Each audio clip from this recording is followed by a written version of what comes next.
Guys स्वागत है आपका एक बार फिर से सत्यम ट्रिक क्लासेस में। दोस्तों आज अपन टाइम एंड वर्क में जो मिक्स क्वेश्चन होते हैं उनके बारे में डिस्कस करेंगे।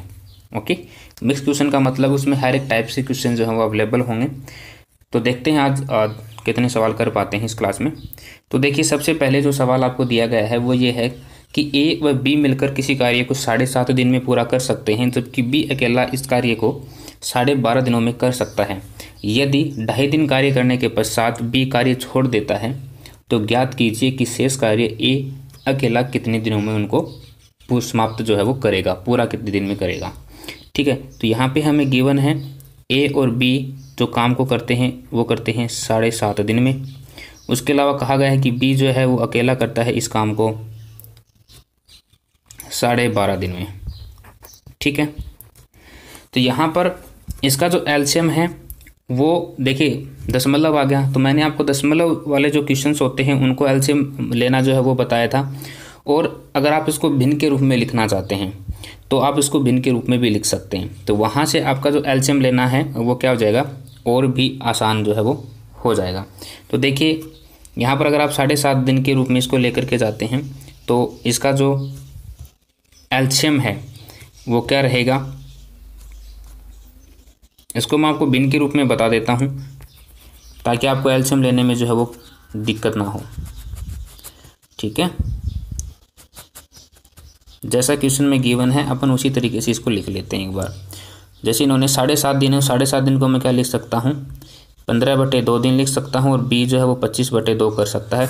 तो जब हम फ्रैक्शन वाले जो एलसीएम होते हैं उनको फ्रैक्शन वाले एलसीएम जब लेते हैं तो उसका एलसीएम जो लेने का तरीका क्या होता है, उसके लिए होता है कि हम अंश जो होते हैं उनका क्या कर लेते हैं एलसीएम, और जो हर होते हैं उनका क्या लेते हैं एचसीएफ।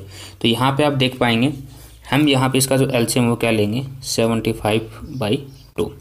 75 एक ऐसी संख्या है जो 15 और 25 से डिवाइड हो जाएगी। 2 का जो एलसीएम होता है वो क्या होता है, सॉरी एचसीएफ जो होता है वो क्या होगा 1 होगा। तो अंशों का क्या लेना, हमें एलसीएम लेना है, और हर का हमें क्या लेना है एचसीएफ लेना है। तो ये क्या हो जाएगा, इसका हमने माना कि ये वो टोटल काम था जो इन दोनों ने किया होगा। अगर इस काम को करने के लिए ए व बी को ये दिन लगते हैं यानी 7.5 दिन लगते हैं, तो इन्होंने कितना यूनिट काम पर डे किया होगा, इन्होंने किया होगा 5 यूनिट काम पर डे। और अगर बी अकेला इस काम को 12.5 दिन में पूरा करता है तो इसका मतलब ये है कि इस इतने कार्य को पूरा करने के लिए इसने कितने यूनिट काम जो वो पर डे किया होगा, तो इन्होंने 3 यूनिट काम पर डे किया होगा। अब सवाल में बोला गया कि दोनों मिलकर के 2.5 दिन तक जो है उस काम को करते हैं। तो यहाँ पे आप देखिए दोनों मिलकर के ये वाला दोनों मिलकर के कितना यूनिट काम करते हैं, 5 यूनिट पर डे करते हैं। तो 2.5 दिन में इन्होंने कितना काम कर दिया होगा प्यारे बच्चों, 2 का कितना हो गया, 2 दिन का कितना हो गया 10, और आधे दिन का कितना हो जाएगा 5 का 2.5। तो इसका मतलब इन्होंने काम कर दिया 12.5 यूनिट काम इन्होंने कर दिया।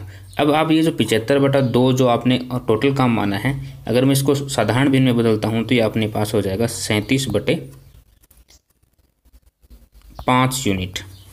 ठीक है, अब आप यहाँ पे देख पा रहे होंगे हमारे पास जो बाकी काम है वो कितना बचा। 12.5 यूनिट काम हमने कर दिया, तो हमारे पास बाकी काम कितना बचा, शेष काम जो कि कौन करेगा, ए अकेला करेगा क्योंकि बी अब जा चुका है। तो हमारे पास बचा 25 यूनिट काम। ठीक है, इस 25 यूनिट काम को कौन करेगा, इस 25 यूनिट काम को करेगा ए अकेला। तो ए की कैपेसिटी यहाँ पर क्या रहेगी, अब यहाँ पे देखिए ए और बी मिलकर के करते हैं 5 यूनिट काम, बी अकेला करता है 3 यूनिट काम पर डे। तो ए अकेला कितना करेगा, 5 - 3 = 2 यूनिट कार्य जो है वो पर डे के हिसाब से करेगा। तो 25 यूनिट कार्य करने के लिए उसको कितना टाइम लगेगा, 12.5 दिन। ठीक है, 25/2 मतलब 12.5 दिन उसको जो है उस काम को करने के लिए लगेगा। ओके,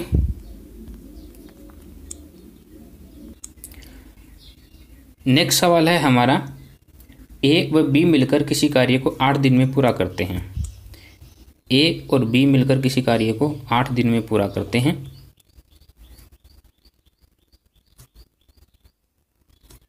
बी अकेला इस कार्य को 12 दिन में पूरा करता है। बी इस कार्य को 4 दिन करने के पश्चात छोड़ देता है। शेष कार्य को पूरा करने में ए को कितना समय लगेगा। तो यहाँ पे टोटल काम हम क्या मानेंगे 24, ए और बी ने मिलकर के 3 यूनिट काम पर डे किया होगा, जबकि बी अकेले ने 2 यूनिट काम पर डे किया होगा।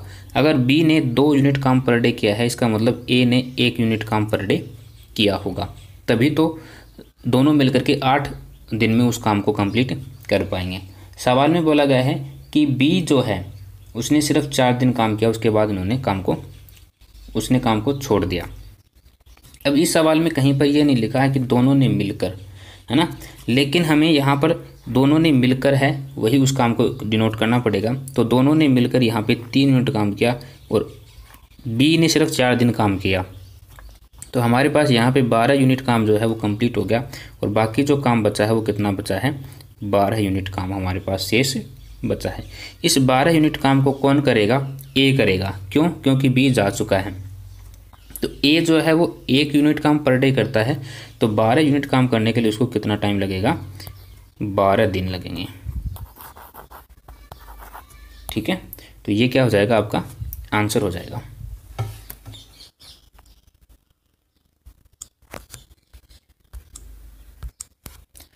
नेक्स्ट सवाल है अपना, ए किसी कार्य को 4 दिन में कर सकता है, बी इसे 5 दिन में कर सकता है। ठीक है भाई, ए के बारे में हमें बोला है ए कर सकता है इसको 4 दिन में, जबकि बी कर सकता है इसे 5 दिन में। हमने ए से काम करवाया 4 दिन, 4 दिन में, और बी से हमने काम करवाया 5 दिन में। 5 दिन में ये जो भी काम रहा होगा उसको पूरा कर सकते हैं। उसके बाद बंदा आता है सी क्या कहता है कि सी जो इस कार्य को करने में उतना ही समय लेता है जितना ए व बी मिलकर इसे समाप्त करने में लेते हैं। मिलकर के जो काम करने में जो समय लेते हैं उतना काम सी अकेला लेता है। ठीक है, तो अब यहाँ पर टोटल यूनिट हम कितना मानेंगे, 20। इसका मतलब ये रहा होगा कि इसने 5 यूनिट काम किया होगा और बी ने 4 यूनिट काम पर डे किया होगा। ओके, दोनों ने मिलकर इस काम को करने में कितना समय लिया होगा। ठीक है, दोनों मिलकर के, मैंने आपको कंडीशन बताई थी, जब दोनों के काम की बात होती है तो हमें एक फार्मूला लगाना पड़ता है, वो है A B upon A plus B. इसका मतलब ये है 5 चौक 20/9, यानी कि ये जो दिन है ये किसको लगे होंगे, ये 20/9 दिन है, ये किसको लगे हैं, सी को लगे हैं। सी इस काम को 20/9 दिन में कंप्लीट कर सकता है।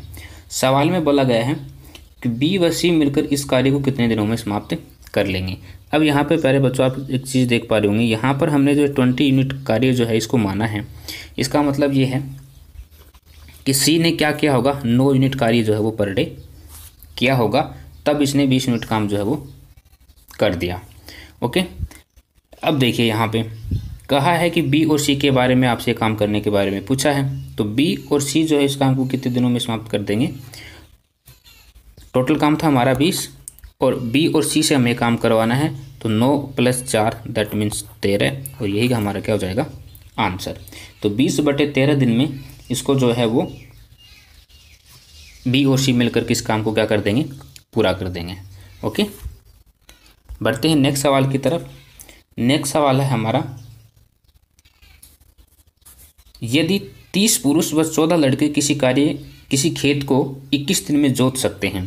कितने हैं, 30 पुरुष हैं और 14 लड़के हैं, मिलकर के किसी खेत को 21 दिन में जोत सकते हैं। तो ज्ञात कीजिए कि 20 पुरुष व 3 लड़के मिलकर इस खेत को कितने दिन में जोत लेंगे यदि 3 पुरुषों का कार्य 5 लड़कों के कार्य के बराबर है। आप यहाँ पे एक चीज़ देख पा रहे होंगे, 3 पुरुष जो हैं वो 5 लड़कों के बराबर हैं, यानी कि पुरुष और बॉयज़ का अगर हमें रेशियो निकालना पड़े तो हमारा रेशियो क्या होगा, 3/5। ठीक है, या तो आप काम के ऊपर 3 पुरुष ले आओ या फिर आप काम के ऊपर 5 लड़के ले आओ, एक ही बात है, काम वो दोनों मिलकर के उतना ही करेंगे। समझ आ रहा है। तो ये कैपेसिटी हमें आज क्वेश्चन में गिवन है, अदरवाइज हमें क्वेश्चन में निकालनी होती है। तो इस टाइप के क्वेश्चन को किस तरीके से सोल्व करते हैं, उसको करते हैं 30 पुरुष हैं प्लस 14 लड़के हैं बॉयज़, और ये मिलकर के इस काम को कर देते हैं प्यारे बच्चों 21 दिन में।